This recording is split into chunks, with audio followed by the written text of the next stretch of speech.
you, Lord. Thank you, Lord. The first thing I have written on my piece of paper here today is thoughts from childhood. I had written something in the newspaper. We've made several changes. You may have noticed that. It's all perfect. I said so. The thought I was expressing when I wrote in the newspaper was one from when I was a very young child.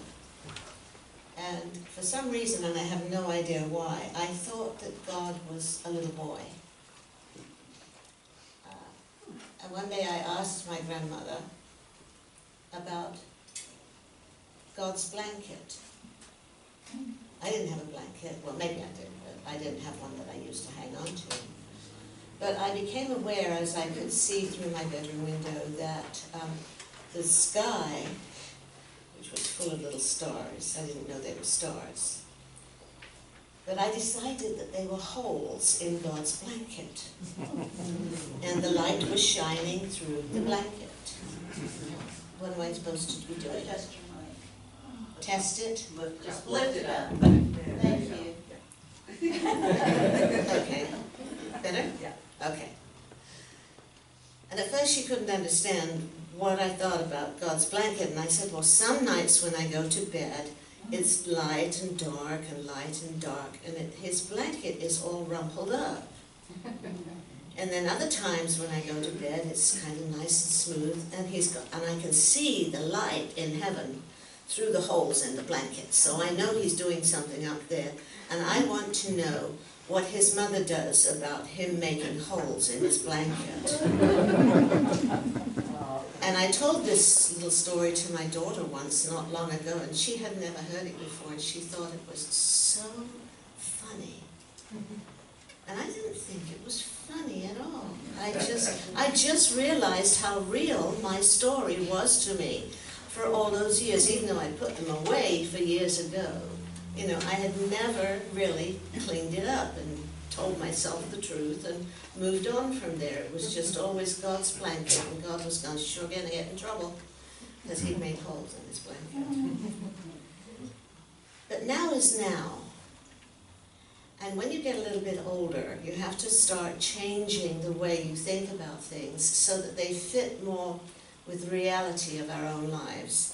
And I made a decision that what I need, at least for me anyway, is the truth about me. I began to extrapolate a little bit on some of the other little stories that I could remember and realized that I had all kinds of untruths floating around in the back of my mind about me. They weren't doing any harm, at least I didn't think so. But I began to realize that all the time that you have mistruths floating around, or mistakes, or whatever you want to call them, they still have an effect on your life. You've heard of quantum physics. Those of you who are interested in quantum physics will know about the energy in thoughts. So I decided I need to clean some of my thoughts up. I really needed to clean some of my thoughts up.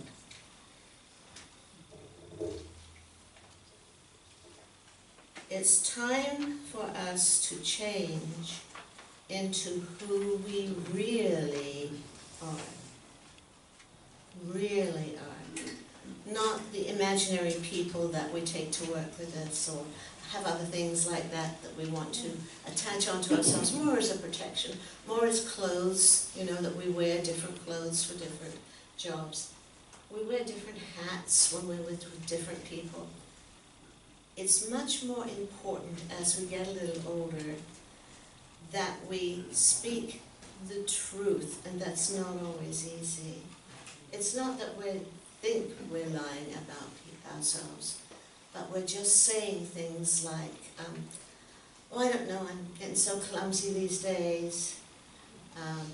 Well, we're all forgetting more. Please tell me you're all forgetting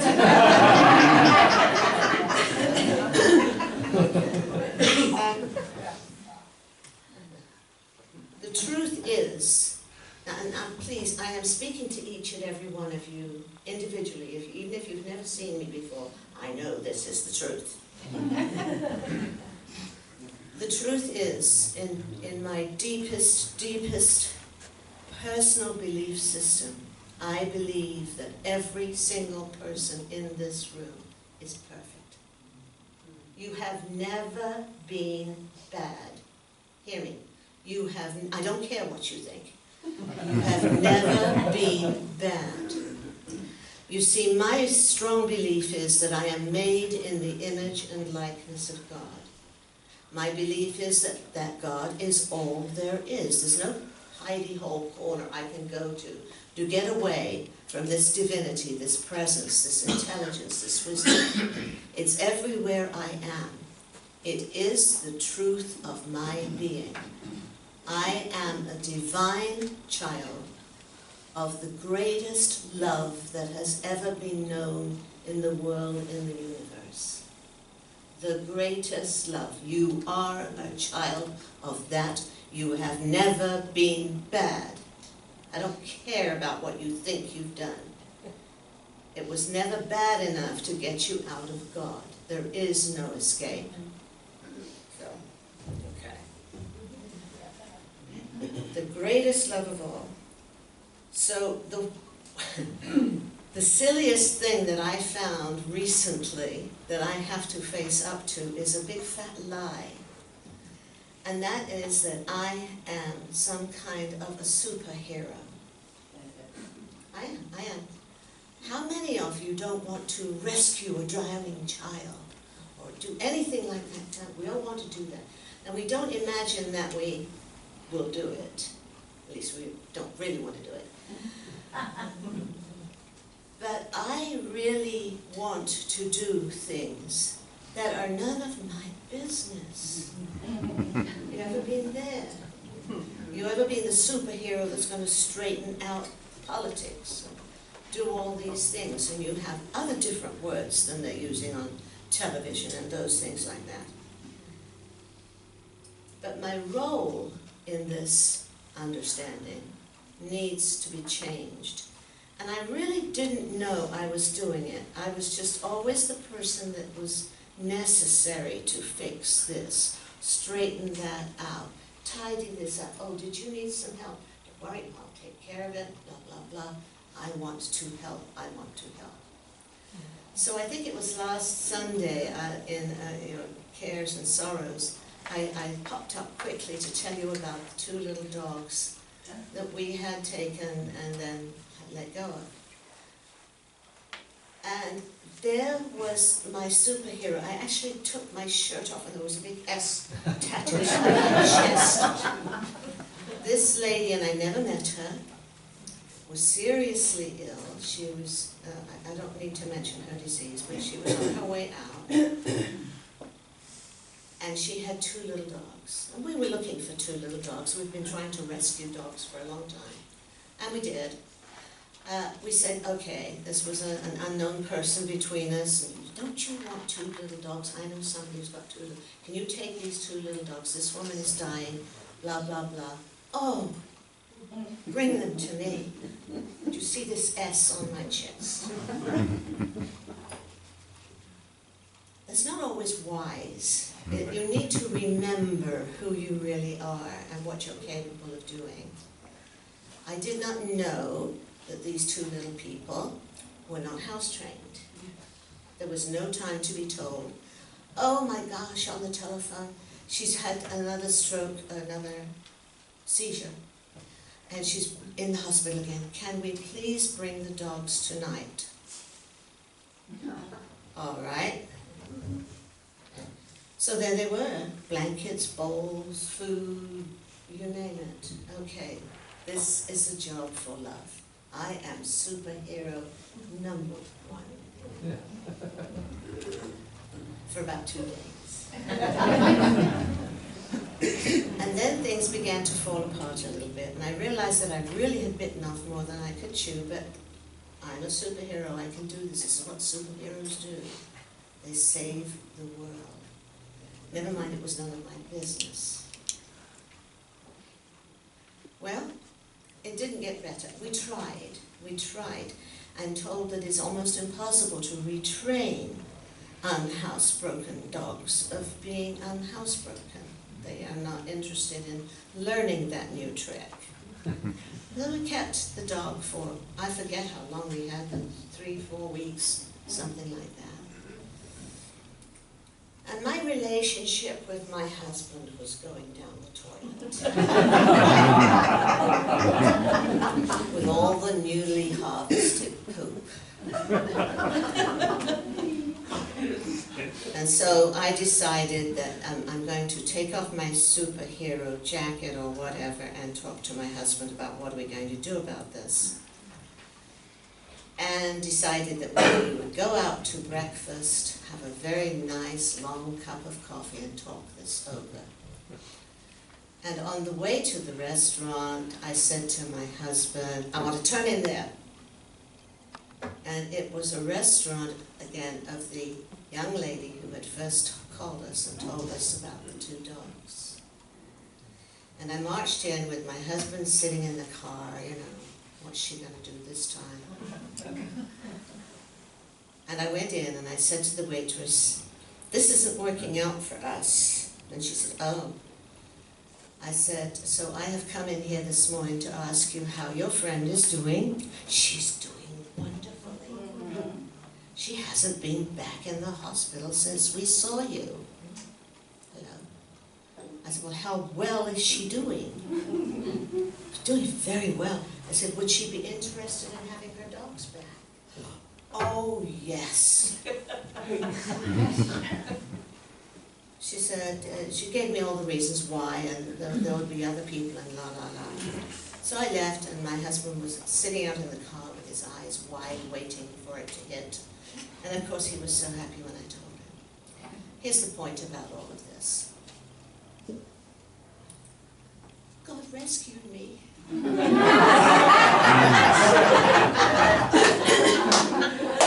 It was so wonderful, you know. I couldn't hardly. And when, of course, my husband is the pragmatist, you know, when I said about 5 o'clock tonight, he said, okay, we can do that. And we did. And I had been talking to another person who lives in Green Trees who had had to do something not quite the same but similar and let go of a dog and didn't feel good about it. And he asked me, you know, how did I feel? And I said, it's like having whipped cream on your birthday cake. Because everybody in the whole scenario was happy. Nobody had been let down. Nobody had been hurt. Maybe she was letting go of the dogs too soon before she wanted to or needed to. Everybody, including the children, everybody was happy, happy, happy. And anyone wants to come inside my house and sniff, you'll be happy too. Spray everything. Okay, let's move on. But my role in life, my life about myself, was changed by this little experience. I had no idea, you know, what I was doing, but it was happening. And one of the important things that I learned from that was, it is okay. Please blaze this in your foreheads. It is okay to rest and do nothing. Do nothing, do nothing. I wrote this out. My daughter, the one who often instigates these things, she sent me a card. It said, it had a lovely cat on it. And it said, oh, come on, where are you? Well, anyway, it said, how beautiful it is to do nothing and then to rest afterwards. I love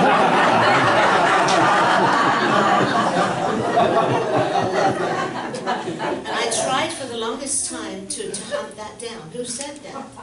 It's a Spanish proverb. The Spanish know how to write proverbs. Okay? And Dr. Ernest Holmes said, or wrote, the will of God, please hear this one, the will of God. How many of you think the will of God is to make you suffer? Okay.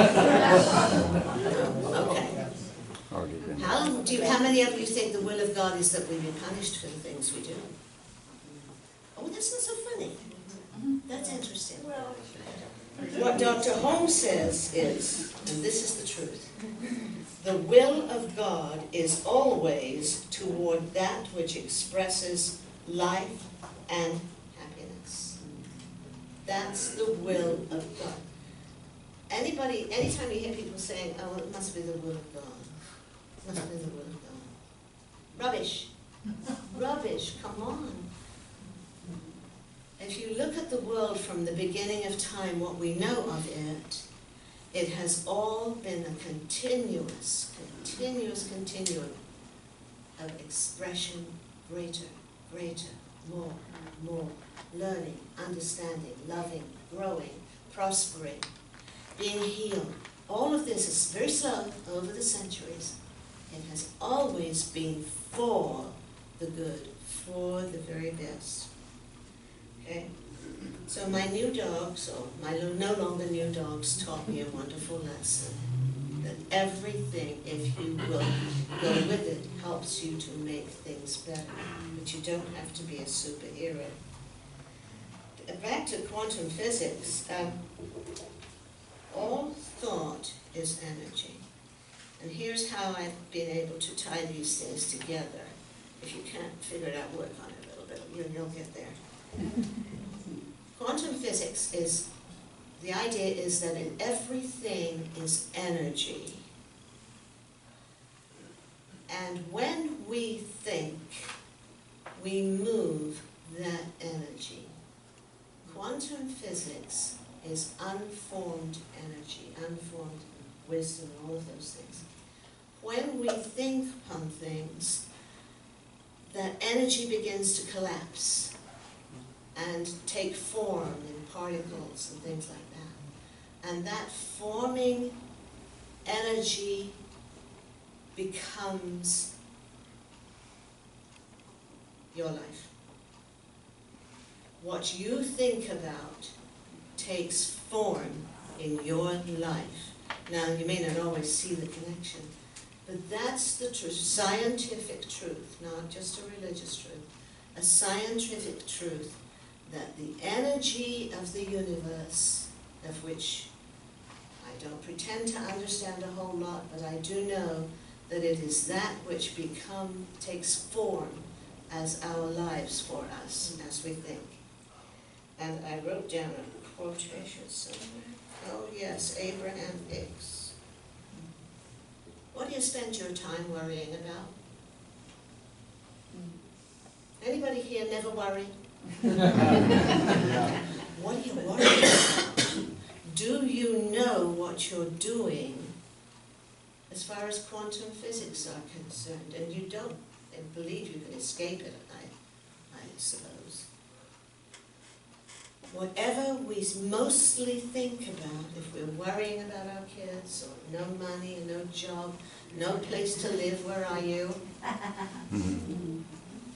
Okay. Quantum physics, all right, will assist you, even though I don't imagine it knows that. If you will start thinking about that, big or little as you want it, apartment. Imagine yourself sitting down in your armchair at night to relax, maybe read a book. Go that way. Don't keep going the other way. Where am I going to put this? Where am I going to put that? Who's going to help me? Blah, blah, blah, blah, blah. That's all sending the quantum physics idea in the wrong direction for your very own self.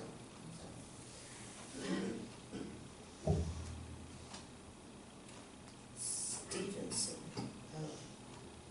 Don't judge each day by the harvest you reap, but by the seeds you plant. Some people do, I know, go to bed at night and they just run a little scenario of the day by, this was good, this was bad, this was stupid, this was a plus, we made a profit here, and we go all through all that. And Stevenson says, don't judge by the harvest, but by the seeds you plant. And then one more, I think. No more grumbling. Anybody here grumble? You should have heard me every morning. Gratitude. First thing in the morning. First thing in the morning. I'm alive. Isn't that wonderful? I am alive. There is another adventure for me today. Don't know what it's going to be, but it's going to be alive. It's going to be something to be grateful for. It's just something wonderful. So those are my thoughts from childhood. And if you will look in your hymn book or wherever this went, I left you a prayer. Now we're not going to read this prayer. This is an old prayer. But this is from one of our practitioners, and they do this all the time, every single year, day after day, another prayer. And this is this person's morning prayer. And here's why I want you to do it. First of all, there's a little quote from Walt Whitman. Happiness, not in another place, but this place. Not for another hour, but for this hour. And then begins the prayer, and we all pray differently or speak to God in whatever form we best understand and best love. And this is quite nice. It's not one I would use personally, although I did for the first 2 days. I always try it for a couple of days, you know. But then I have to make it mine. It has to be the way I talk to God. I cannot talk to God in terms of negativity, you know. I used to. Oh, I used to be able to do that. I'm surprised there's any live people left in the world.